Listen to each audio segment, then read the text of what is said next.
இப்போ இவங்க என்ன நினச்சிக்கிறாங்கன்னா, ஒரு 600 பக்கம் புக்கை 600 ரூபாய்க்கு நம்ம விற்கிறோம்னா, ஒரு பக்கத்துக்கு ₹1 தான் பப்ளிஷிங் இண்டஸ்ட்ரியில் கால்குலேட் பண்ணுறாங்க. சினிமாவுக்கு அப்படியா நீங்கள் கால்குலேட் பண்ணுறீங்க? அங்கே வந்து நீங்கள் ஒரு 20 கோடி ரூபா படம் எடுக்கிறீங்க, அது உங்களுக்கு 500 கோடிலாம் வசூலித்து கொடுக்குதுல்ல.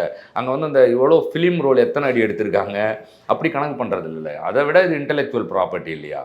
ஸோ இனிமேல் ஒரு பக்கத்துக்கு ₹1 கால்குலேட் பண்ணக்கூடாது. ஒரு நாவல் வந்துச்சுன்னா அதுக்கு 1 கோடி ரூபா கிடைக்கணும் எழுதினவருக்கு, அதுக்கான ஒர்த் இருக்குது. ஸோ அப்போ நான் அந்த கண்டென்ட்டுக்கு ஒரு வேல்யூ உருவாக்க பார்க்குறேன். பேப்பருக்கோ பக்கத்துக்கோ அட்டைப்படத்துக்கோ வேல்யூ உருவாக்கலை. பட் ஆல்ரெடி இப்படி ஒரு ட்ரெண்ட் இருக்கிறதால ஓகே, ஒரு பக்கத்துக்கு ₹1 இந்தாங்க, ₹600 அதுவும் கொடுக்குறேன்.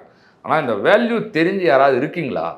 இருந்தால் ஒரு 1,00,000 கொடுத்து வாங்குங்க அப்படின்னு ட்ரை பண்ணுறேன். இந்த சொசைட்டியில் தமிழ் தான் தொன்று தொட்டு இருக்கிற மொழி, இலக்கியத்தின் உச்சங்களை தொட்ட மொழி. இங்கே தான் வந்து நிறைய பணக்காரங்களும் இருக்காங்கல்ல. தமிழ்நாடுனாலே ஏழை நாடா?